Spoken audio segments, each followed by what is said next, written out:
Muko tayari tumkaribisha kiongozi wetu? Mnajua ngemi? Ni ngapi ya ngapi? Haya, mutikiru game. Ruabere. 2 3 ya mwisho. Please give a heavy hand the Honorable Mama Wangari Karua.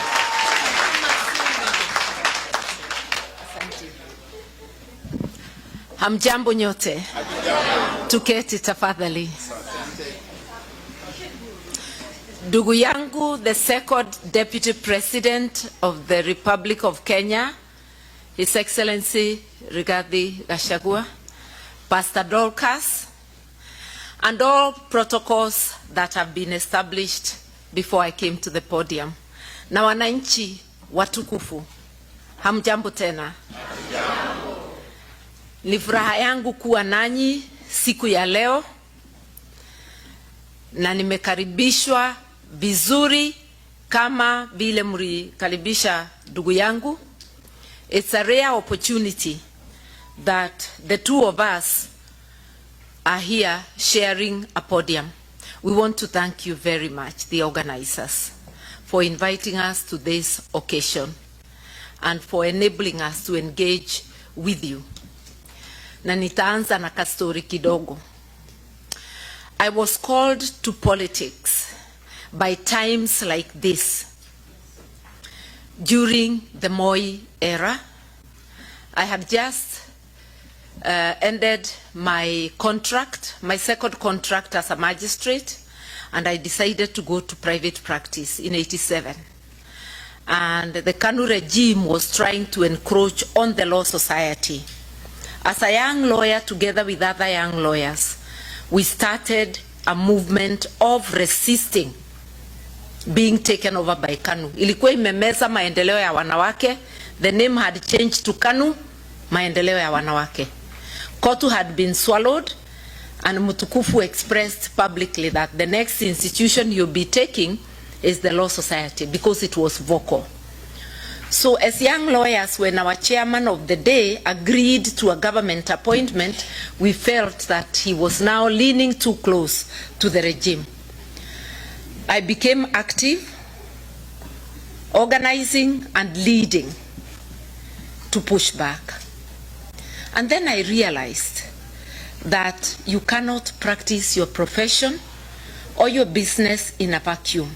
It is within the social, political, and economic context.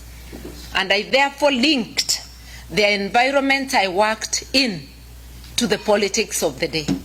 And that's how, from activism within the Law Society, I went on to the wider questions of governance in the country.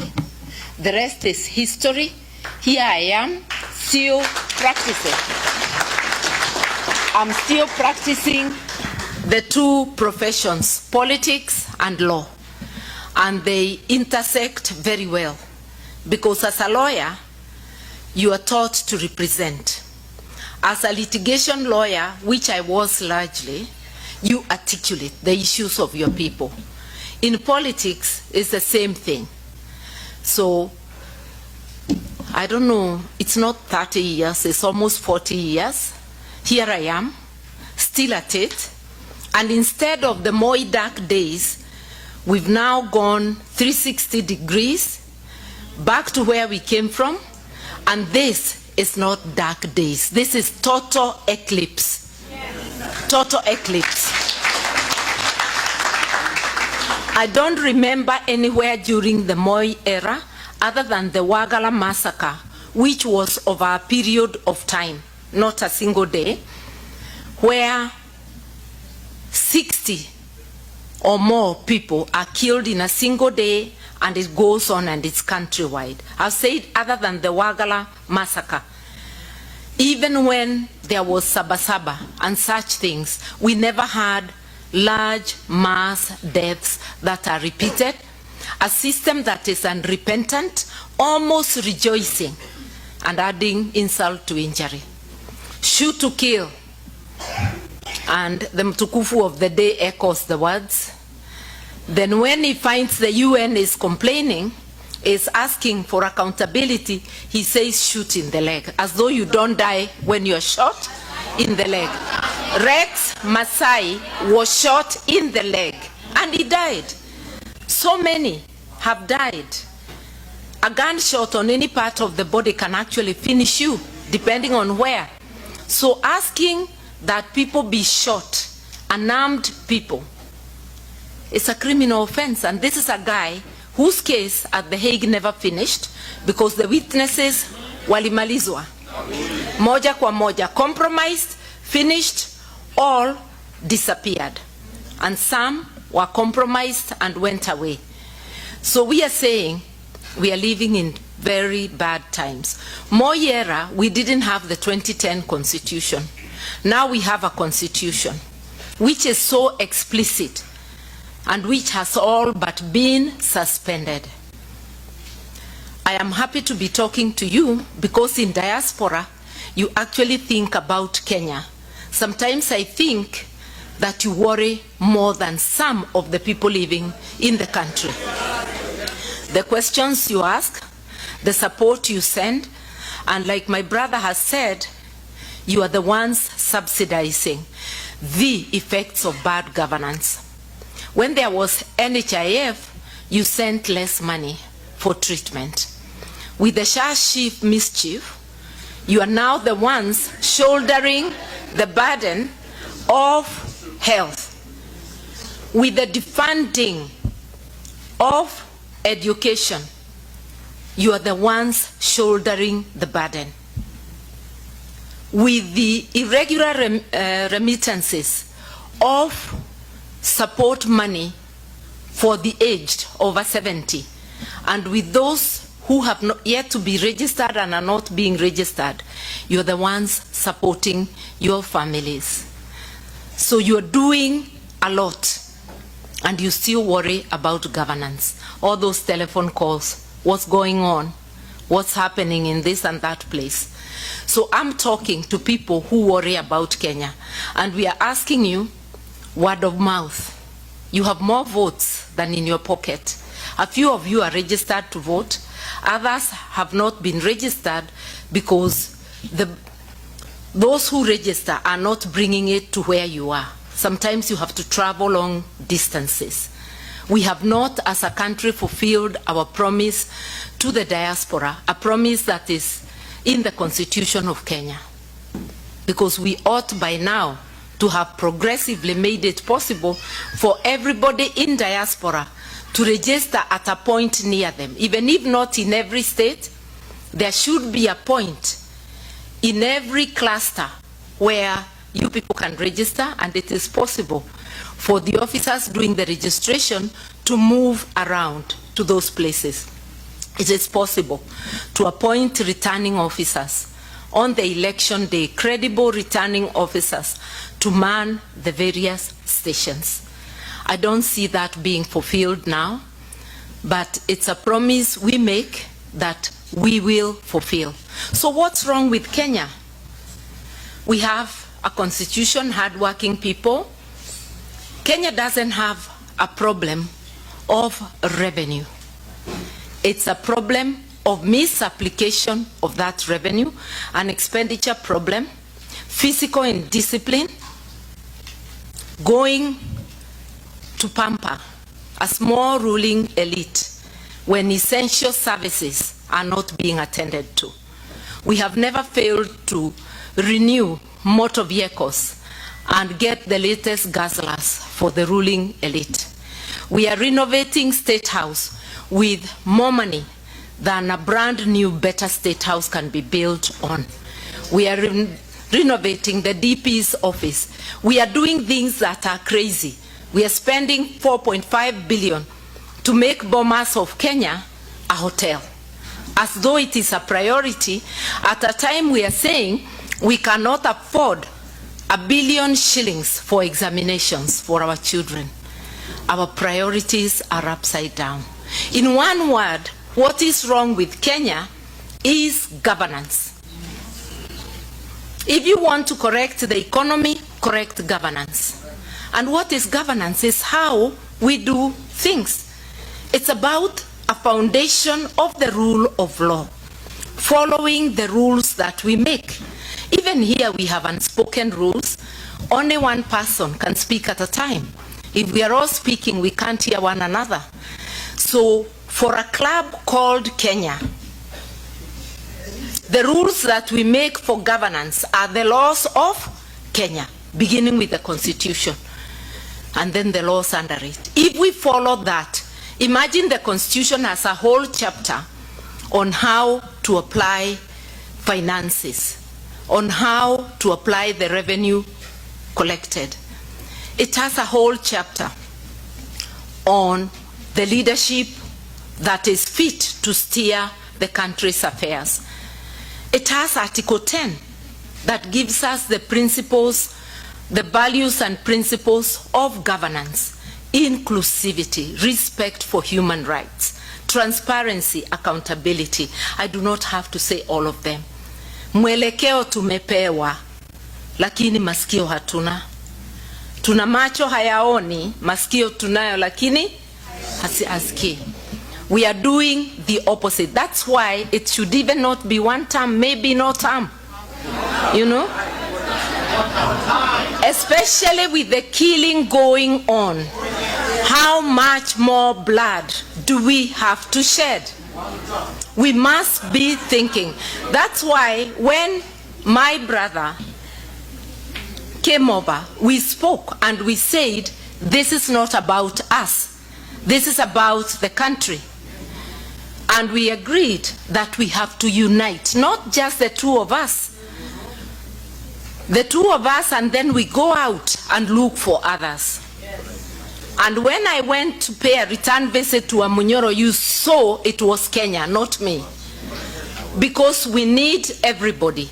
This job of liberating Kenya cannot be done, not by one party, not by one leader, but by all people of goodwill speaking together. And that is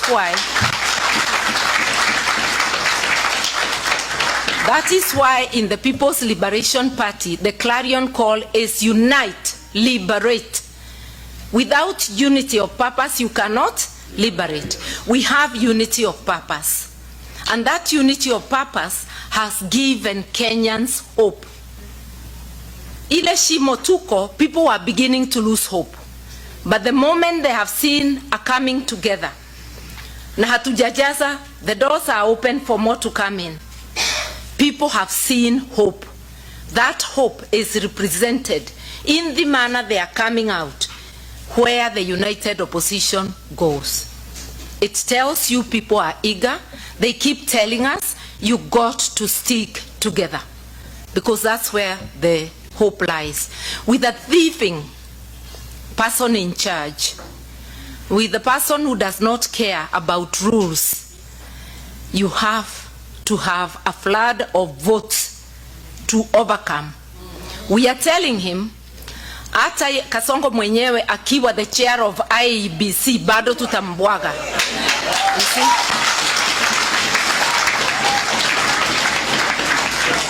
Hata akiwa commission yote bado tutamweza. But we have to stick together. Yes, we are many candidates. And in case you hadn't known, I'm vying for the presidency.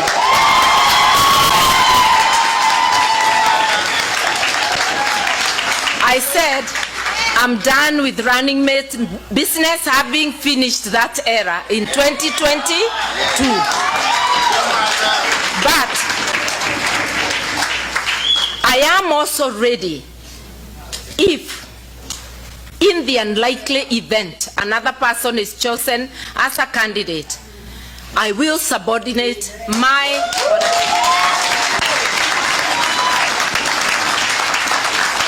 and support without being a running mate, because Kenya is bigger than anyone. But for now, I am working so hard, and I'm gonna work day and night to be that candidate, but with in mind that Kenya is bigger than any one of us. Because if the whole problem is governance is about rule of law, I think I got those qualifications. I think I have lived that upholding the rule of law and good governance. And those are the reasons why I resigned from a government that was better led than the current one. From a cabinet position in the Kibaki government, leaving money, power, and privilege, but going with a lighter burden on my shoulders, feeling I am not doing what I should not be doing for the people. Let us remember, we just don't want a change of name. It is not the name that is the problem. It is the way things are done. We've got to effect this change purposely. We've got to look at the menu in front and say, whom shall we send? All of us are doing a great job. My brother is doing a great job, mobilizing, waking up the people, coming up with very witty slogans. One time,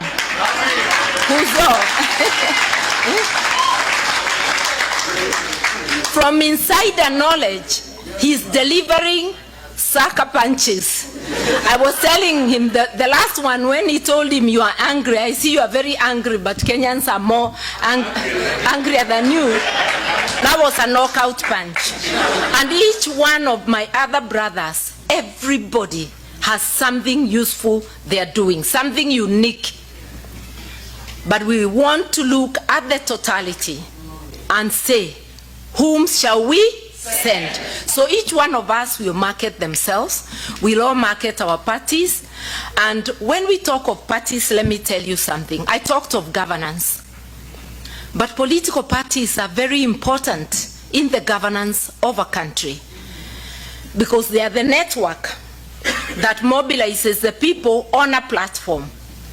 And I'll begin by saying PLP, we are social democrats. So we are people-centered. And we believe that on a foundation of rule of law, you must look back and uplift the vulnerable. I'll not go on beyond that. I just wanted to say, political parties are so important. And I'll urge those of you here, join a party of your choice. I'll obviously tell you PLP, but while recognizing that there are many parties, join a party of your choice. Do not be a spectator. Why? A government is as good as the political party that forms it. A political party that has no governance, has no structures, a political party that adopts corruption as one of their ways, a political party that has authoritarianism will get a government just like it. I'll just tell you, UDA is a voluntary party, and it has formed a voluntary government. I'll give you a contra, and the same it was with KANU, by the way, and other parties which I will not mention because they were run by friends. The only party that had a semblance of good governance was Mwai Kibaki's DP. It was called by people the gentleman's party. What they meant is that it was so orderly, it didn't look like a political party.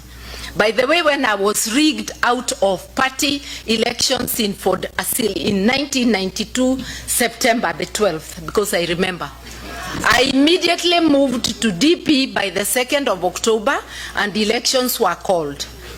And I was able to defeat the people I found in DP because everything was done above board. That was Mwai Kibaki. And that's how come he ran a good government the first term especially. Things started going south towards the end of the first term election period, 2007.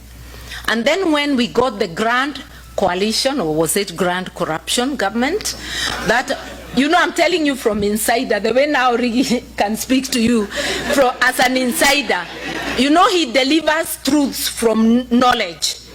Like I remember about a year ago or 2 years ago, Chief Justice Emeritus Mutunga and several others made a statement when Boniface Mwangi was abducted.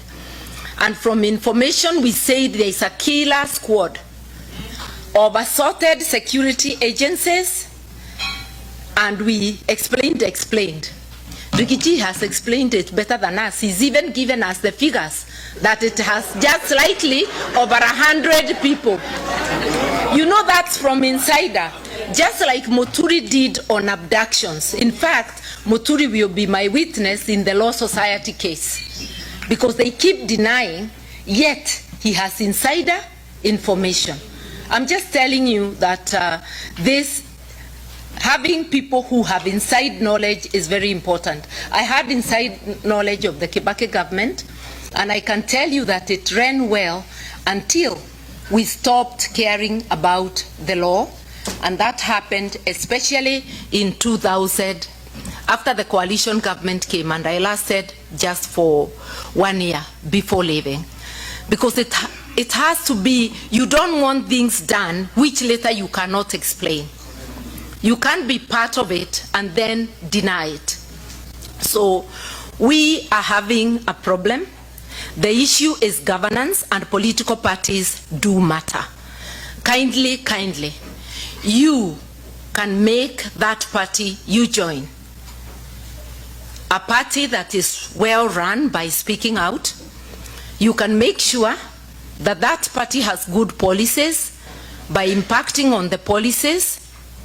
You can also support that party through donations. And when many people support, you do not have to spoil your budget. You just give the little money you could have. You forgo your coffee for a day, and you give that small donation.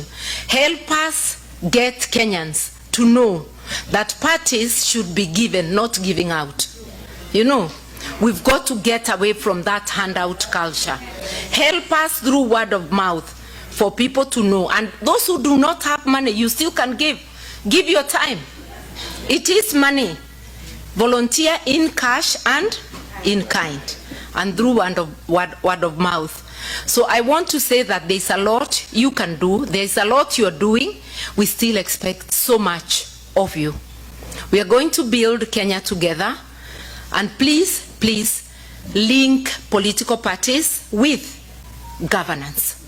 If we don't do that, I could list parties that are large but have bad governance, that even if they were to go in, they will go in limping. We have to be ready. What changes do we want? We have to focus on institutions. Imagine the three arms of government are the worst in terms of governance. The judiciary, even about using money in a reckless manner. If you check how they are doing their buildings and all that. If you go to the executive, worst. You go to parliament, terrible. Those who want to be members of parliament, those who want to join politics and be leaders, let it be a calling to serve. These days, parliament is a glamour job. It has 6 figures, not like the 5,000 I got as salary in 1993. Together with Marupurupu ilikuwa 19,000. My politics was being supported by my legal office, by my practice. Today it's a glamour job. People are coming for the money, but abandoning the job. When they get there, they become tenderpreneurs. For parliament, they become national tenderpreneurs. Instead of going to parliament, there's no quorum on any day. They are going to check on their tenders. The MCAs are doing so at the county level. The MPs are busy nibbling at CDF, you see? And the senators are just salivating. So now, they have no money. So now they're asking for money to be able to oversight. That's why you have a salary. Even this thing of allowance, when you pay good money, you should stop allowance because it's double payment. We will have to restructure salaries. restructure in such a way that even when a civil servant goes to a workshop, they are not paid money. You are still at work. We have monetized everything. Our God has become money. We have forgotten others. And we have this entitlement. Those who are in office think that more should come to them, even when their brothers are starving. That is not good governance. Let's think about it. You can help us. You can help us prepare for the changes, because change is coming, mind you. Change is coming. Yeah. And we must do it together. I want to leave time for questions. There are many things I could tell you, but I'll give you 5 things that we are focusing on in PLP, the 5 pillars. One of them is rule of law, because if we do not have rule of law, if we do not kill impunity by real-time enforcement, by ensuring the law applies to everyone across the board, then all that we'll be doing will go to waste. Our wish for better governance will be zero. You see, it will be useless. Number 2, it is the economy. On that foundation of the rule of law, an economy that works for everyone.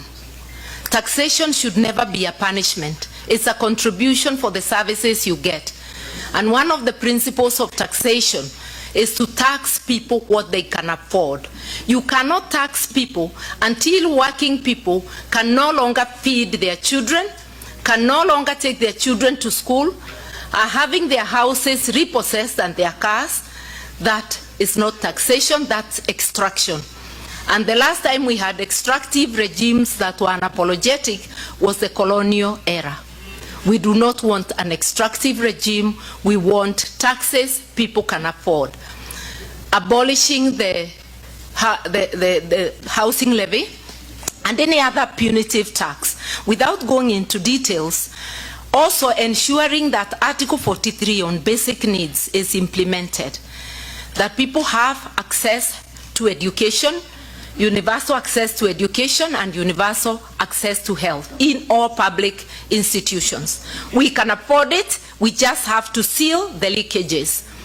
If you see the money we lose every day to corruption and every year, we don't even need all of it to give those services.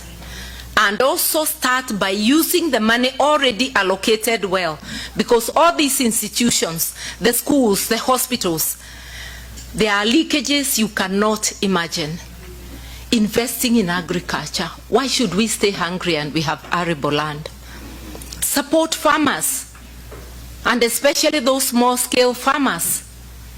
Support our SMEs, give it jobs, because we must give the youth jobs. Our SMEs currently are listed as 7.4 million. Imagine if they were supported and they increased jobs by 2. Those would be 15 million jobs. We would have gone a long way into solving the joblessness. When you support a company, like I saw a policy which is there today, that companies who invest over 3 billion will be given a tax holiday for 20 years. How many people can a company of 3 billion employ? If you gave those holidays or consideration to SME sector only, you are most dependable. Even when they close, they will still open again. They go nowhere, and their money circulates in Kenya. A foreign company, their money goes where? I don't want to talk too much about it. I just wanted you to know the areas we are looking at and much more. May God bless you. May you support us, and may you support me to take Kenya to the next level. Asanteni.